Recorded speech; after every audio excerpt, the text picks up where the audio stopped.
हिंदी में यूपीएससी की तैयारी से संबंधित प्रोग्राम्स को देखने के लिए सब्सक्राइब करें स्टडी IQ-IAS हिंदी। नमस्कार दोस्तों, स्टडी IQ-IAS हिंदी में आप सभी लोगों का बहुत बहुत स्वागत है। मेरा नाम है मनीष श्रीवास्तव और आज हम जिस विषय पर चर्चा करेंगे वो बड़ा ही गंभीर विषय है जो जुड़ा हुआ है फार्मास्यूटिकल्स उद्योग से, यानी फार्मा कंपनियों से जो दवाइयां बनाती हैं। अब भारत का जो दवाई उद्योग है, फार्मास्यूटिकल इंडस्ट्रीज है, वो काफ़ी बड़ा है और ये इसमें बहुत बड़ा जो हमको रेवेन्यू जनरेट होता है, राजस्व जनरेट होता है फार्मास्यूटिकल्स में, वो निर्यात से होता है। यानी इंडिया से मेडिसिन पूरे ऑल ओवर वर्ल्ड में जाती है और ये कहा जाता है कि शायद ही विश्व का कोई ऐसा व्यक्ति होगा जिसने कोई भारतीय दवा खाई ना हो। यानी इंडियंस जो मेडिसिन है वो ऑल ओवर वर्ल्ड में जाती है। हालांकि इसके लिए जो रॉ मटेरियल है वो हम कई देशों से लेते हैं, लेकिन हमारी जो फार्मा कंपनियां हैं वो जो मेडिसिन डेवलप करती हैं वो पूरे ऑल ओवर वर्ल्ड में एक्सपोर्ट होती हैं। जो हमारी जीडीपी का लगभग 2% के आसपास बताया जाता है कि हम फार्मास्यूटिकल्स उद्योग से ये पैसा कमाते हैं। अब उस उद्योग से जुड़ी हुई ये जो खबर है ये थोड़ी सी गंभीर खबर है, क्योंकि कफ सिरप से रिलेटेड एक बीच में भी एक खबर आई थी जिसमें WHO ने भी संज्ञान लिया था, चिंता जताई थी कि कुछ भारतीय सिरप पीने के कारण गाम्बिया में, कैमरून में, अफ्रीका के कुछ देशों में बच्चों की मृत्यु हुई थी। उसके बाद इंडिया के अंतर्गत एक ऑर्गेनाइजेशन है जिसको कहा जाता है central drug standard control organisation, उसने भारतीय कंपनियों के सैंपल्स लिए और इन सैंपल्स की जांच की। तो आज हम उसी विषय के बारे में चर्चा करने वाले हैं कि उन सैंपल्स में से क्या निकल कर आया है और इससे क्या रास्ता तय होता है। तो देखते हैं। तो जैसा आपको यहाँ पर थंबनेल में भी नजर आ रहा है कि खांसी की जो दवाई है, कफ सिरप जो है, उसमें कुछ जहरीले तत्व मिले हैं। ये कौन से जहरीले तत्व हैं और इसकी पुष्टि किसने करी है, इसके बारे में समझेंगे। लगभग 353 सैंपल्स फेल हो गए हैं। क्या मिला है इनमें, उनको समझते हैं। यहाँ पर हमने एक आर्टिकल को यूज किया है, ये द हिंदू का एक आर्टिकल है कि द कफ सिरप, इस आर्टिकल को अगर आप पढ़ेंगे उसमें दिया है कि cough syrup samples fail quality test, central drug regulators report. यहां पर जो रिपोर्ट आई है ये किसकी आई है, CDSCO की आई है। इसको कहा जाता है सेंट्रल ड्रग स्टैंडर्ड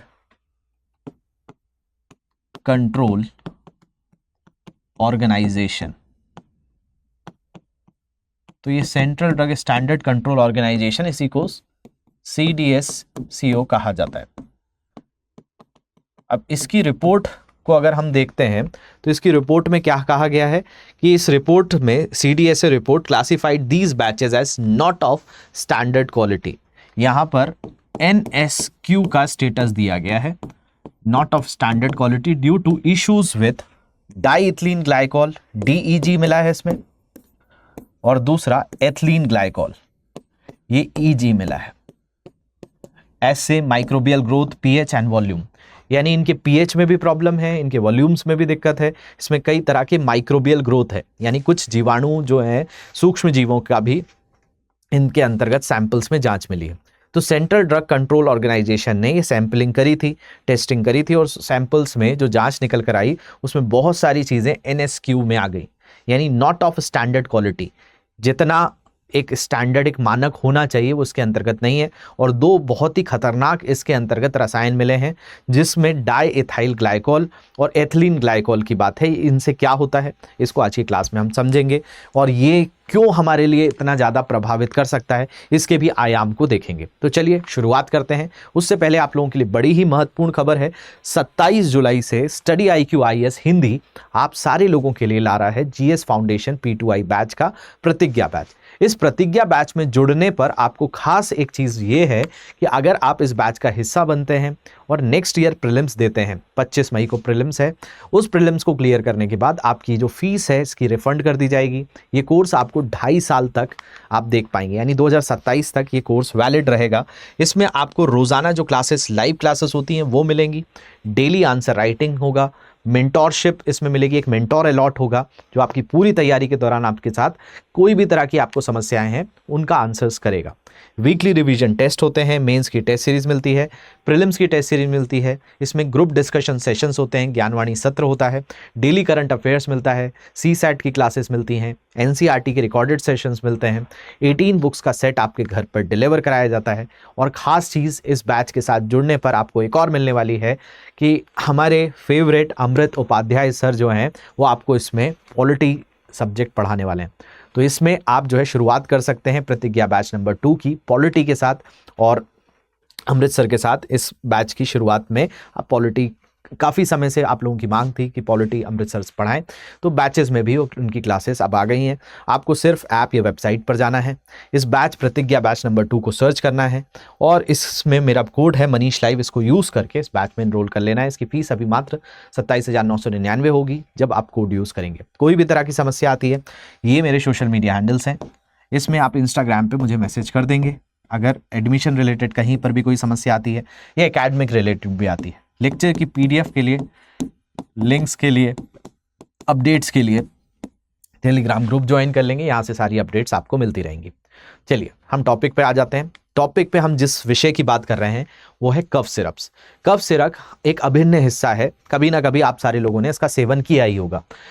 कभी आपको सर्दी हुई होगी, कभी आपको कफ वगैरह हुआ होगा, तो इसमें खांसी के लिए डॉक्टर ने आपको कभी ना कभी कफ सिरप्स दिए होंगे। अब इंडिया में इतनी सारी फार्मास्यूटिकल्स कंपनी हैं कि उनके बहुत सारे अलग अलग कफ सिरप्स आते हैं। अब इन कफ सिरप्स के अंतर्गत अगर जहरीले तत्व होंगे तो हमारे स्वास्थ्य के लिए भी हानिकारक होंगे। तो जब ये खबर आई थी गाम्बिया से, कैमरून से, अफ्रीका के कई देशों से, तो WHO ने इस पर चिंता व्यक्त की थी कि भाई इन कफ सिरप्स में बहुत ही हानिकारक तत्व हैं जिनके कारण उन बच्चों की मृत्यु हो गई। तो इस पर जो इंडिया, क्योंकि वो जो सिरप्स थे वो इंडिया की फार्मास्यूटिकल कंपनीज ने प्रोवाइड किए थे, फिर इंडिया के अंतर्गत इस पर जांच हुई, और इसकी जांच किसने करी, तो ये central drug control standard control organisation, जिसका हमने अभी थोड़ा सा उल्लेख किया था, जिसको शॉर्ट फॉर्म में CDSCO कहा जाता है, इसने इसके मुताबिक इसमें डाई एथिलीन ग्लाइकोल और एथिलीन ग्लाइकोल पाए जाने से 100 कंपनियों के cough syrup not of standard quality की श्रेणी में रखा गया है। यानी ये सारे के सारे जो हैं NSQ हैं, ये ऐसे मानक नहीं है जिनका सेवन किया जा सकता है। तो 100 कंपनियों के कफ सिरप में डाई एथिलीन ग्लाइकोल मिला है और एथिलीन ग्लाइकोल। आप पूछेंगे सर ये क्या होता है डाई एथिलीन ग्लाइकोल और एथिलीन ग्लाइकोल? ये डाई एथिलीन ग्लाइकोल और एथिलीन ग्लाइकोल वो तत्व हैं जो किन सिरप्स में मिले थे, जो आपका कैमरून में मिला, गाम्बिया में मिला, अफ्रीका में जिन बच्चों के इन कफ सिरप्स के पीने के कारण मृत्यु हुई, उनमें भी DEG डाई एथिलीन ग्लाइकोल और एथिलीन ग्लाइकोल के सैंपल्स मिले थे। इसी पर तो चिंता जताई थी WHO ने, और यही सैंपल्स इंडिया के भी कफ सिरप्स में मिले। तो यानी जब इनका लोग सेवन करेंगे तो वो कहीं ना कहीं हानिकारक तत्व उत्पन्न करेगा शरीर में, और यही किसने बताया है, तो CDS यानी central drug standard control organisation ने बताया। कफ सिरप को लेकर भारत की फार्मा कंपनियों पर दुनिया के कई देशों में सवाल उठने के बाद ये सरकारी रिपोर्ट में भी कहा गया कि कम से कम 100 कफ सिरप क्वालिटी टेस्ट में फेल हो गए। यानी जो इंडिया में कफ सिरप्स मिल रहे हैं उस पर अभी ये कार्रवाई करेगा ही, लेकिन ये स्टैंडर्ड क्वालिटी के नहीं हैं। इनमें जो तत्व मिलाए जा रहे हैं वो शरीर के लिए भी हानिकारक हैं, स्वास्थ्य के लिए भी हानिकारक हैं, और हमारी अंतर्राष्ट्रीय छवि को भी खराब करते हैं। इसमें ही अगर हम बात करें चेक एंड बैलेंस में, तो इसमें जो DEG है यानी डाई एथिलीन ग्लाइकोल और एथिलीन ग्लाइकोल, इसमें कई ऐसी चीज़ें मिली हैं जो सैंपल्स जब इनके टेस्ट किए गए वो फेल हो गए। इसमें लगभग 7,000 से के ऊपर ये सैंपल्स लिए गए थे। इसमें 353 फेल हुए हैं, जिसमें 9 batches failed on account of presence of DEG and EG, जिनमें से 9 बैचेस में ये इतने हानिकारक तत्व यानी डाई एथिलीन ग्लाइकोल और एथिलीन ग्लाइकोल मिला है। यानी क्या हुआ था, 7,000 से ज़्यादा सैंपल्स लिए गए, उनमें से 353 बैच फेल हुए, जिनमें 100 कंपनियों से ज़्यादा के ये सैंपल्स थे। तो इतनी सारी फार्मा कंपनी, इतनी होड़ मची हुई है, और उसमें जो सैंपल्स हैं उनमें से तो ये जब मिला डाई एथिलीन ग्लाइकोल और एथिलीन ग्लाइकोल, इससे तो हाहाकार मच गया, क्योंकि इसके कारण तो सीधे बच्चों की मृत्यु हो गई थी। तो अब ये इंडिया के ही अंदर जब मिल रहा है तो और ज़्यादा सवाल उठ जाता है डाई एथिलीन ग्लाइकोल और एथिलीन ग्लाइकोल का। Likely reasons for failure, unsecured supply chain. अब इसमें जो सप्लाई चेन है उसको कोई मॉनिटर करने वाला नहीं है। Fail to test propylene glycol bulk for DEG and EG।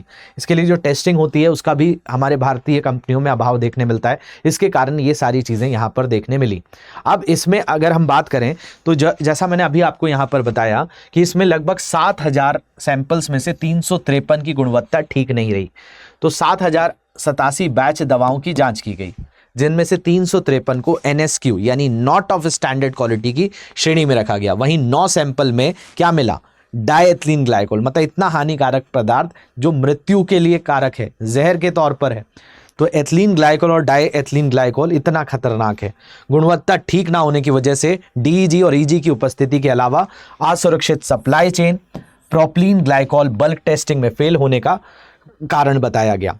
इसके अलावा कई देशों में बच्चों की मौत के बाद भारत में बनने वाले कफ सिरप पर सवाल खड़े किए गए थे और इसके बाद सरकारी और प्राइवेट लैब्स में इनकी जांच की जा रही थी और ये जांच central drug standard control organisation ने किया और ये चौंकाने वाला नतीजा निकल कर आया। इससे पहले क्या हुआ था जो कि हमारी अर्थव्यवस्था को बड़ा प्रभावित करेगा। ये जो रिजल्ट आ रहे हैं ये हमारे लिए डायरेक्टली एक फेलियर का इंडिकेशन है। क्यों इंडिकेशन है? क्योंकि भाई हमारी इंडियन जो फार्मास्यूटिकल कंपनीज हैं वो बहुत बड़े लेवल पर एक्सपोर्ट करती हैं। अब जब इंडिया में ही ऐसे सिरप्स होंगे तो विदेशी हमसे क्यों खरीदेंगे?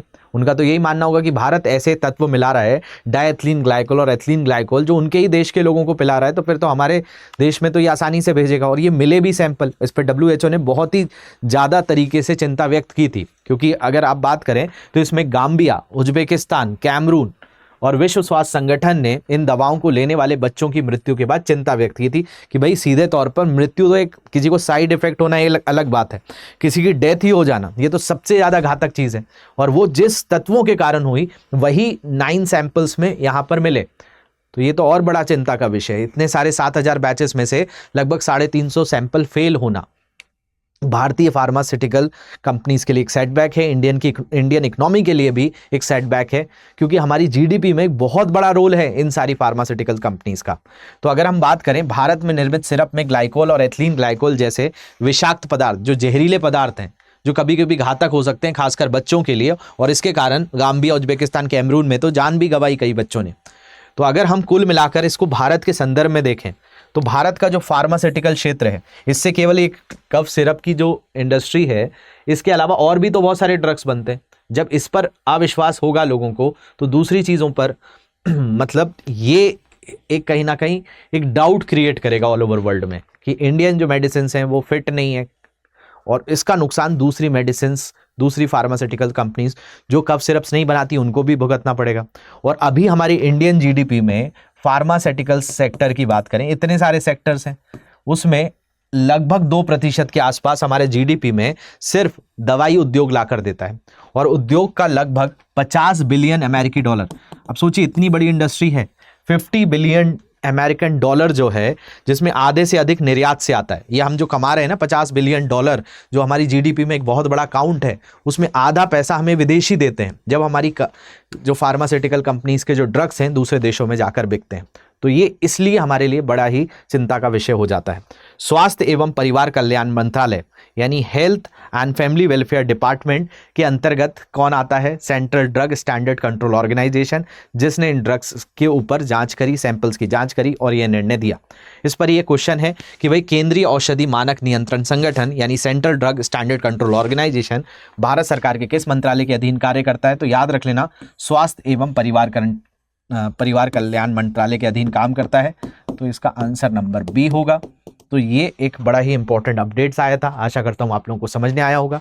इसका क्या प्रभाव भारत की छवि पर पड़ेगा एक बार कमेंट में आप सारे लोग मुझे ज़रूर बताएंगे। इसके अलावा हमारे नए बैच के साथ जुड़ने के लिए और नए बैच में हमारे अमृतसर के साथ पढ़ने के लिए आप प्रतिज्ञा बैच 2 का हिस्सा बन सकते हैं। ये बैच जो शुरू हो रहा है ये 27 जुलाई से शुरू हो रहा है, इवनिंग का बैच है। इसमें पॉलिटी आपको अमृतसर पढ़ाएंगे और बहुत अच्छे से इस बैच को कवर कराया जाएगा सारी फैकल्टीज़ के द्वारा। हमारे साथ इसमें आप बहुत सारे अलग अलग सब्जेक्ट्स पढ़ते हैं, जैसे अभी मैंने ये जीएस पेपर 3 का डिस्कशन किया है, इसमें साइंस टेक मैं आपको कवर कराऊंगा। तो इस बैच का आप हिस्सा बनने के लिए आप ये वेबसाइट पर जा सकते हैं, मनीष लाइव मेरा कोड है, इसको यूज़ करके इस बैच में इनरोल कर सकते हैं। ये मेरे सोशल मीडिया हैंडल्स हैं, इंस्टाग्राम आईडी है, यहाँ पर कोई भी तरह के इश्यूज़ आएँ आप यहाँ पर मुझे मैसेज करेंगे।